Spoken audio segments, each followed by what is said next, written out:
Sir, Rahul Mamkootathil ഏകദേശം ഒരു അടഞ്ഞ അധ്യായമാണ്. അദ്ദേഹത്തിന്റെ പേരിൽ ഉയർന്നു വന്ന ഇമ്മോറൽ ആക്ടിവിറ്റീസ്, അത്തരം കാരണങ്ങളാണ് അതിന് പിന്നിലെന്ന് നമുക്കൊക്കെ അറിയാം.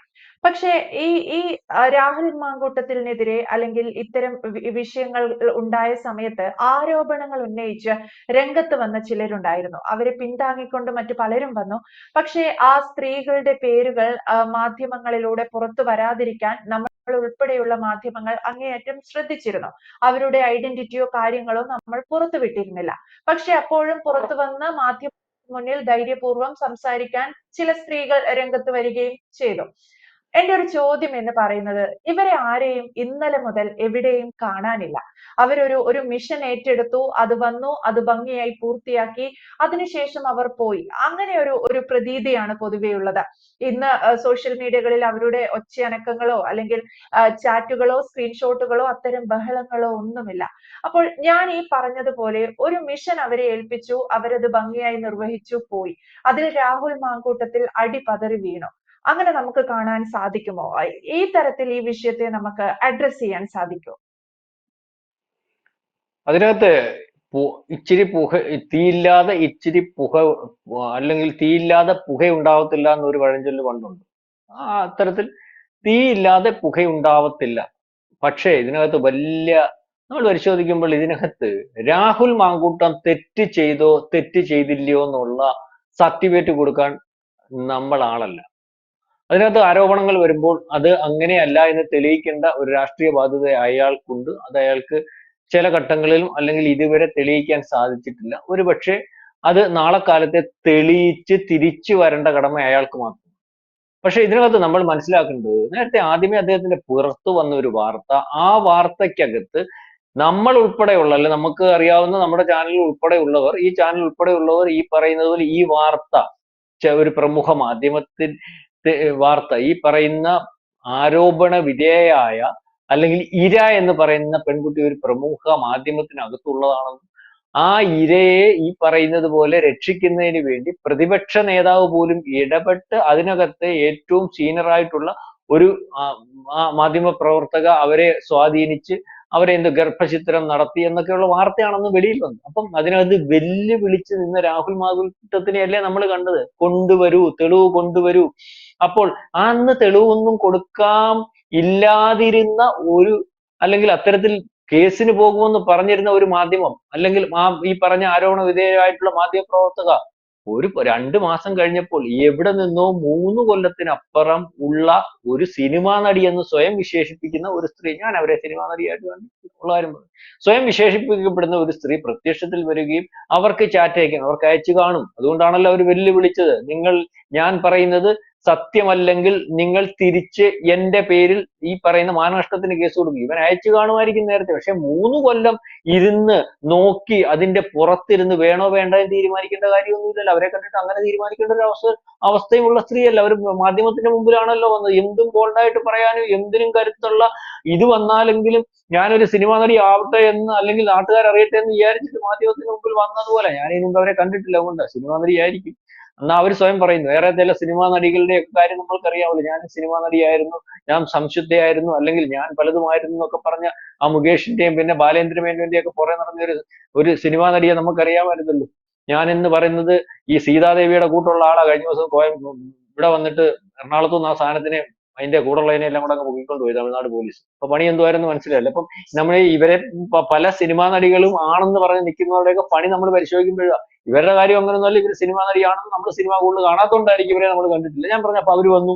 അതിനുശേഷം ഒരു ട്രാൻസ്ജെൻഡർ വന്നു, അവരും വൃത്യഷ്ടി വന്നാണ്ട് സാറ്റ് കണ്ടോ ഇവർ ഈ സാറ്റ് നേരത്തെ വിടാഞ്ഞെന്താ, അവർ ഈ സാറ്റ് നേരത്തെ വിടാഞ്ഞെന്ന് പറഞ്ഞാൽ എനിക്ക് പേടിയായിരുന്നു, ഇപ്പൊ എനിക്ക് പേടി മാറി, അപ്പൊ അന്നേരം ഞാൻ വിട്ടു എന്നൊക്കെ പറഞ്ഞ് നമ്മൾ കണ്ടു. ശരി, അവനും ഇതും ചാറ്റ് അവൻ അയച്ചിട്ടില്ലേ ഒരു പൊക്കി പിടിച്ച് കാണിച്ച്. അപ്പം അതിന്റെ പുറകിൽ അപ്പൊ ഞാൻ പറഞ്ഞു വന്നത്, ഈ അന്ന് ആരോപണം ആദ്യം വന്നപ്പോൾ ഈ പറയുന്ന ഗർഭിണിയില്ല, നമ്മൾ പറഞ്ഞ മാധ്യമ പ്രവർത്തകയില്ല, ഞങ്ങൾക്കെതിരെ ആരോപണം, ഞങ്ങൾ കേസ് കൊടുക്കും എന്നൊക്കെ പറഞ്ഞ് വിരട്ടി. അപ്പം അതിനുശേഷം ഇവരെല്ലാം ഉണ്ടായി. ദാ വന്നു റിപ്പോർട്ടറിന് ഈ പറയുന്നത് പോലെ നമ്മള് ഈ സീരിയൽ കണക്കിന് ആ പെണ്ണിന്റെ ഗർഭചിത്രം അലസിപ്പിക്കുന്നതിന്റെ വാർത്ത കിട്ടും. ആര് കൊടുത്തു? ഇപ്പൊ നമ്മളെ ചോദിച്ചാൽ എന്റെ കൊടുക്കാനില്ല. കാരണം എന്നോടല്ലല്ലോ ഗർഭചിത്രം, ഞാനല്ലല്ലോ ഗർഭിണി. ഗർഭചിത്രം ഗർഭം അലസിപ്പിക്കുന്നതിന് വേണ്ടി ഈ മാങ്കൂട്ടത്തിൽ എന്നോട് സംസാരിച്ചുകൊണ്ട് കാര്യമുണ്ട്. അപ്പൊ എന്റെ ഗർഭം എന്നെ ഞാനല്ലോ ഗർഭിണി, അപ്പൊ അവരോട് തന്നെ സംസാരിച്ചതാ. ഇതെന്താ നേരത്തെ ഈ പറഞ്ഞപ്പോ ആരോപണം ആദ്യം വന്നപ്പോൾ ഈ മാങ്കൂട്ടത്തിനോട് വൈരാഗ്യമുണ്ടെങ്കിലും അല്ലെങ്കിൽ ഈ ആളായിട്ടുള്ള ഈ പരാതിക്കാരി അന്ന് കൊടുക്കാഞ്ഞ്? അപ്പൊ ഞാൻ പറഞ്ഞു വന്നത്, അന്ന് ആരോപണം വന്നു, അന്നും പരാതിക്ക് തയ്യാറല്ല. ഇവരെല്ലാം കൂടെ കോംപ്രമൈസ് ചെയ്തു. അതിന്റെ പുറകിൽ ഈ പറയുന്നത് പോലെ വി ഡി സതീശൻ ഉണ്ടായിരുന്നു എന്ന് പറയുന്നു. നമ്മൾക്കറിയത്തില്ല, അത്തരത്തിലാണ് പേര് വന്നത്. അപ്പൊ അതിനുശേഷം ഈ കോൺഗ്രസിനകത്തെ ചിലർ ഇറങ്ങി ഈ പരാതിക്കാരുടെ പുറകെ ചെന്നു, അവരെ സ്വാധീനിച്ചു. അവർ ഒരുപക്ഷെ വി ഡി സതീശൻ പറഞ്ഞതുകൊണ്ടും അല്ലെങ്കിൽ ഈ പറയുന്നത് പോലെ പലരും ഇടപെട്ടത് കൊണ്ടും ഭയന്നോ അല്ലെങ്കിൽ അവരുടെ സ്വാധീനത്തിന്റെ പുറത്തോ ഈ പറയാൻ വെച്ചിരുന്ന കാര്യങ്ങൾ അല്ലെങ്കിൽ വേണ്ടാന്ന് തീരുമാനിച്ചിരുന്ന കാര്യങ്ങൾ പുറത്തു പറയുന്നതിന് വേണ്ടി തയ്യാറായി, അല്ലെങ്കിൽ അവരെ സമ്മർദ്ദം ചെലുത്തി അവരെ കൊണ്ട് ആ വാർത്ത വെളിയിൽ കൊണ്ടുവരുന്നതിന് വേണ്ടി തയ്യാറായി. സിനിമാ നടിയുടെ വാർത്ത കൊണ്ടുവന്ന 3 കൊല്ലത്തിനപ്പുറം അവരെ കൊണ്ടുവന്ന വാർത്ത ഇപ്പം പറയുന്നതിന്റെ കൂടെ ആക്കം കൂട്ടുന്ന, അതൊരു പക്ഷേ അങ്ങനെ ചാറ്റിന്റെ കാര്യം പറഞ്ഞങ്ങ് പോയാൽ ഇത്ര ഏക്കത്തില്ലായിരുന്നു. ഒരു ചാറ്റ്, 3 കൊല്ലം ഒരു ചാറ്റ്, അത് പോയ അതിന്റെ കൂടെ ഈ രീതിയിലുള്ള അല്ലെങ്കിൽ ശബ്ദ സന്ദേശം കൂടി വെളിയിൽ വന്നു. അപ്പൊ അതിന്റെ പുറകിൽ ഒരാളുണ്ടായിട്ടല്ലേ അത് അന്ന് വെളിയിൽ വന്നത്, അല്ലെങ്കിൽ വെളിയിൽ വരത്തില്ലല്ലോ. ഇനി നമുക്കൊരു കാര്യം ചോദിക്കാം, എനിക്ക് ഈ പറയുന്ന മാങ്കൂട്ടത്തിൽ ചെയ്ത കാര്യത്തിനകത്തും അദ്ദേഹം നിഷേധിക്കാത്ത കാര്യത്തിനകത്തോളം അദ്ദേഹം ചെയ്തതാണെന്ന് വിചാരിക്കുന്ന കാര്യം ഒരു പൊതുപ്രവർത്തനം എന്നുള്ള രീതിയിൽ അദ്ദേഹം ചെയ്യാൻ പാടില്ലാത്ത, അതിനകത്ത് യാതൊരു മാർഗവും. പക്ഷെ ഈ ഗർഭം എന്ന് പറയുന്ന സാധനം, മാങ്കൂട്ടം എവിടെങ്കിലും ഇരുന്ന് പാലക്കാട്ടിരുന്നാൽ നടന്ന് സംഭവിക്കുന്ന കാര്യമൊന്നും അല്ലല്ലോ. അല്ലെങ്കിൽ നമ്മളിപ്പോ ഈ പറയുന്ന ഇസ്രായേലിലോട്ട് മിസൈൽ വിടുന്നുണ്ട് ആൾക്കാർ, കണ്ടിട്ടില്ലേ? ചില മിസൈലുകളൊക്കെ വരുന്നതിന് തന്ത കാണത്തില്ല, ഹൂത്തികളൊക്കെ വിടും, എന്നിട്ട് അവന്മാർ അനങ്ങായിരിക്കും. ചില സമയത്ത് പറയും ഈ ഹുസ്ബുള്ള വിടും എന്നിട്ട് മിണ്ടാതിരിക്കും, അല്ലെങ്കിൽ വേറെ ചിലരൊക്കെ വിടും എന്നിട്ട് മിണ്ടാതിരിക്കും. എന്ന് പറഞ്ഞ പോലെ മിസൈൽ വിട്ടാല് അന്ന് അതുപോലെ നടക്കുന്ന കാര്യമല്ലല്ലോ. നാം പറഞ്ഞു വന്നത്, ഈ മാങ്കൂട്ടത്തിൽ എന്ന് പറയുന്ന ആൾ, ഈ പറയുന്ന പീഡിപ്പിച്ച പെൺകുട്ടി എന്ന് പറയുന്ന നമ്മൾക്ക് കേട്ടിട്ടുള്ളതായിട്ടുള്ള ഓരോന്ന് പറഞ്ഞാൽ ഒരു മാധ്യമ പ്രവർത്തകൻ, നിസ്സാര പെൺകുട്ടിയൊന്നും അല്ലല്ലോ, പൊട്ടിയൊന്നുമല്ല. നമ്മൾ ചില ആൾക്കാർക്ക് ശരീര വളർച്ചയൊക്കെ ഉണ്ടായിട്ട് ഈ ആൾക്കാർ നമ്മൾ കണ്ടില്ലേ, തലയ്ക്ക് സ്ഥിരമില്ലാത്ത പൊട്ടരായിട്ടുള്ള, എന്ത് ചെയ്തെന്ന് അറിയാൻ വയ്യാത്ത ആൾക്കാരുണ്ട്. പക്ഷെ ശാരീരികമായിട്ട് അവള് വളർച്ച ഉണ്ടായിരിക്കും. അങ്ങനെയുള്ള ഒരു സ്ത്രീയെ പിടിച്ചിട്ട് അപ്പൊ അതിന്റെ അടുത്ത് പിന്നെ ചോദിച്ചാൽ അറിയത്തില്ല ആരാണ് നിങ്ങളെ ഇങ്ങനെ പീഡിപ്പിച്ചത്, എന്താണ് ഇങ്ങനെ കാരണം, അങ്ങനൊന്നും ചോദിച്ചാൽ ആളിനെയും പറ്റുമെന്ന് അറിയത്തില്ല.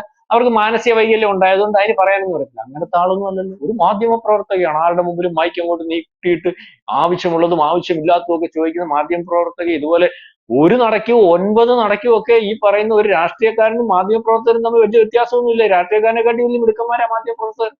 അപ്പൊ അങ്ങനത്തെ ഒരു പെൺകുട്ടിയായി പീഡനത്തിന് വിധേയരായെന്നാ പറയുന്നത്. അതാണ് ഈ പറയുന്നത് പോലെ ഗർഭഛിദ്രത്തിന് വേണ്ടി അപേക്ഷിക്കുന്നത്. അപ്പൊ ഈ എല്ലാ രീതിയിലും നോളജ് ഉണ്ട്. ഞാൻ അതിനെപ്പറ്റി വ്യക്തമായിട്ട് പറയുന്നില്ല. അങ്ങനത്തെ ഒരാളുടെ ഗർഭിണി ആവണമെന്ന് ആ പെൺകുട്ടി തീരുമാനിച്ചില്ലെങ്കിൽ ആവത്തില്ലല്ലോ.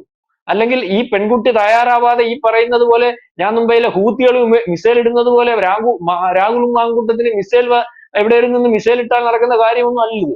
അപ്പം അല്ലെങ്കിൽ അതുപോലുള്ള പ്രക്രിയയൊന്നും അല്ല. ഇപ്പൊ പരസ്പര ധാരണയോടുകൂടി ഒരു പക്ഷേ ഇത് സംഭവിക്കുകയും അത് മറച്ചു പിടിക്കുകയും ഒരുപക്ഷെ അത് ആൾക്കാർ അറിയുമെന്ന് കണ്ടപ്പോൾ ഒരുപക്ഷെ അബോർഷനാക്കി കളയുകയും ഒക്കെ ചെയ്തു. ഒരുപക്ഷെ ഗർഭിണിയായി എന്നുള്ള വിവരം വിളിച്ചറിയിക്കുന്ന എന്തിനാ? ഇന്നത്തെ ആധുനിക യുഗത്തില് നിങ്ങളൊക്കെ പെൺകുട്ടികളാണല്ലോ, ഏതെങ്കിലും ഒരു സ്ത്രീയെ ഗർഭിണിയാക്കാൻ നോക്കുക അവരറിയാതെ. അബദ്ധത്തിൽ പണ്ട് അറിയാൻ വയ്യാത്ത കാലത്തൊക്കെ പറ്റുമായിരുന്നു. ഇതൊക്കെ ആരോടാ പറയുന്നത്? അത് ഒരു മാധ്യമ പ്രവർത്തക. ഇപ്പൊ കൊള്ളാം, ആൺപിള്ളേരെ തേക്കാൻ നടക്കുക പെൺപിള്ളേരെന്നാ പറയുന്നത്. മനസ്സിലായില്ലേ? പണ്ട് ആണുങ്ങളായിരുന്നു, ഇപ്പൊ ആണുങ്ങള് ഓടി പൊളിച്ചാലും ഓടി നടന്ന് പിടിക്കുന്ന കാലമുള്ള ഒരു കാലത്താ പറയുന്നത് എന്നെ ഗർഭിണിയാക്കിയെന്ന്. അതും ഒരു മാധ്യമ പ്രവർത്തകർ. അപ്പൊ ഇതിന്റെ ഞാൻ പറഞ്ഞു വന്നത്, ഇതിനകത്തൊരു കൃത്യമായ അജണ്ട ഉണ്ടായിരുന്നു. രാഹുൽ തെറ്റിയതില്ലെന്ന് പറയുന്നില്ല, അല്ലെങ്കിൽ രാഹുൽ മാത്രമായിട്ട് വിചാരിച്ചാൽ ഒരാൾ ഗർഭിണി ആവണം എന്നുള്ള വിചാരം എനിക്കുമില്ല, നാട്ടുകാർക്ക് ആർക്കും ഇല്ല. അപ്പൊ ഇതെല്ലാം വന്നത് ക്യൂ ആയിട്ട് വന്നത് രാഹുൽ എന്ന് പറയുന്ന സാധനത്തിനെ ക്ലീൻ ബൗൾഡ് ചെയ്യാൻ, അതിന് തീരുമാനിച്ചത് ഇവിടെ നിന്നാണ്? ഒരുപക്ഷെ കോൺഗ്രസിനകത്ത് നിന്നാണ്. ആ സാധനം വെളി വന്നപ്പോൾ മാർക്സിസ്റ്റ് പാർട്ടിയും ബി ജെ പി ഏറ്റെടുത്തു. അവർ പ്രതിപക്ഷ പാർട്ടികളാണല്ലോ, ഇവർക്കെതിരെ നിൽക്കുന്നവരാണ്, അവരെ ഏറ്റെടുത്തു. പക്ഷെ ഇതിന്റെ കാര്യങ്ങൾ തീരുമാനിച്ച് കാര്യങ്ങൾ കൊണ്ട് വെളിയിൽ ഇട്ടുകൊടുത്തതും രാഹുലിനെ തീർത്തതും കോൺഗ്രസിനകത്തെ പടലപ്പിണക്കം. അതിന്റെ ഭാഗമായിട്ടാണ് ഇന്നലെ പറഞ്ഞത്, കൊള്ളാവുന്ന ഇറ്റലിയിലേക്ക് പോകുന്ന, ആസ്ട്രേലിയയിലേക്ക് പോകുന്ന രമേശ് ചെന്നിത്തല പറഞ്ഞത്, ചെറുപ്പക്കാരെയൊക്കെ തെരഞ്ഞെടുക്കുമ്പോൾ കൊള്ളാവുന്നവനെയും ഒക്കെ തെരഞ്ഞെടുക്കണം, അവനെ പറ്റി ഒരു അന്വേഷണം വേണം, റീൽസ് അല്ല രാഷ്ട്രീയ പ്രവർത്തനം. മനസ്സിലായല്ലോ? ഇപ്പൊ എന്താണെന്നൊക്കെ മനസ്സിലായല്ലോ. ഇന്ന് വി ഡി സതീശൻ കാളയുടെ കാര്യം പറഞ്ഞുകൊണ്ട് റോഡിൽ ചാടിയതിന്റെയും കാര്യം, അയാളില്ല മൂരിക്കാളയുടെ കൂട്ട് കിടന്ന് ചാടുക എന്ന് വെച്ചാൽ ഇതിന്റെ അർത്ഥം ആരാ ഇയാളെ കൊണ്ടുവന്നേ? ആരാ ഇയാളെ തെരഞ്ഞെടുത്തേ? ആരുടെ ഭാഗമായിട്ടാണ് നിന്നത്? ഓരോ ദിവസവും VD സതീശൻ ഈ പറയുന്ന രാഹുൽ മാങ്കൂട്ടത്തിനെ ഞാൻ കൊണ്ടുവന്നില്ല, അല്ലെങ്കിൽ കൊണ്ടുവന്നെങ്കിൽ അവരെ ഞാൻ സംശുദ്ധമാകും, ഞാനിതൊന്നും അറിഞ്ഞില്ല എന്ന് ശ്രമിക്കുമ്പോൾ അതല്ല, അയാൾ അറിഞ്ഞുകൊണ്ടാണ് ഇതെല്ലാം ചെയ്തതെന്നുള്ള രീതിയിൽ അതിനകത്ത് നിന്ന് തന്നെ അപസ്വരങ്ങൾ വരുന്നു. ഇയാളെ ഡാമേജ് ചെയ്യാൻ നിൽക്കുന്നു. ഇതിനകത്ത് വീണ്ടും കലങ്ങുകയാണ്. രാഹുൽ തീർന്നു. ഒരു കാലത്തും രക്ഷപ്പെടാൻ പറ്റാത്ത രീതിയിലേക്ക് ഉള്ള ഒരു രാഷ്ട്രീയക്കാരനായിട്ട് തീർന്നു. ഒരു പാർട്ടിയിൽ വേള എടുക്കാൻ പറ്റാത്ത രീതിയിലേക്കുള്ള രാഷ്ട്രീയക്കാരനായിട്ട് തീർന്നു. ആ അധ്യായം അടഞ്ഞെങ്കിൽ അടുത്ത ആളിന് വേണ്ടി തിരയുന്നു. ഇതിന്റെ കെയർ ഓഫിൽ അതിനകത്ത് പ്രശ്നങ്ങൾ നടക്കുന്നു. അപ്പം പറഞ്ഞു വന്നത്, ഈ പറയുന്ന രാഹുൽ മാങ്കൂട്ടം എന്ന് പറയുന്ന ആളിനെ തീർക്കാൻ ഈ പറഞ്ഞ കാര്യങ്ങളൊക്കെ സത്യമായിരിക്കും. അതിനകത്ത് ചെയ്തെങ്കിൽ അതിനകത്തൊരു ന്യായീകരണവും നമ്മൾ കണ്ടെത്തുന്നില്ല. പക്ഷേ ഇതിനകത്ത് ഒരു അജണ്ട ഉണ്ടായിരുന്നു, അതിന്റെ പുറകിൽ ഒരു തിരക്കഥ ഉണ്ടായിരുന്നു. ഈ പറയുന്ന ആരോപണ വിധേയരായിട്ടുള്ള ആൾക്കാരുടെ എല്ലാം പുറകിൽ ശക്തമായ കരങ്ങൾ ഉണ്ടായിരുന്നു എന്നുള്ളതാണ് നമുക്ക് മനസ്സിലാവുന്നത്. അല്ലെങ്കിൽ ഇവരെല്ലാം നീതു ആദ്യം ചോദിച്ചത് എവിടെ പോയി, എന്തിനു പോയി, എന്താണ് പരാതിയില്ലാത്തത്? ഈ കുട്ടിയെ പറഞ്ഞു പറ്റിച്ച് അതിനോട് ഇത് ചെയ്തിട്ടുണ്ടെങ്കിൽ ഇത്രയും നാണം കെട്ടല്ലോ, പരാതിയായിട്ട് നിൽക്കണം. എന്താ വേടനെതിരെ പരാതി ഉണ്ടല്ലോ, എത്ര പെൺപിള്ളേർ പരാതി കൊടുത്തിരിക്കുന്നു, എന്താ പരാതി ഇപ്പൊ ഇതിനകത്തില്ലാത്ത? എന്താണ് പരാതി? പോലീസിൽ പരാതി ഇല്ലാത്ത എന്താ?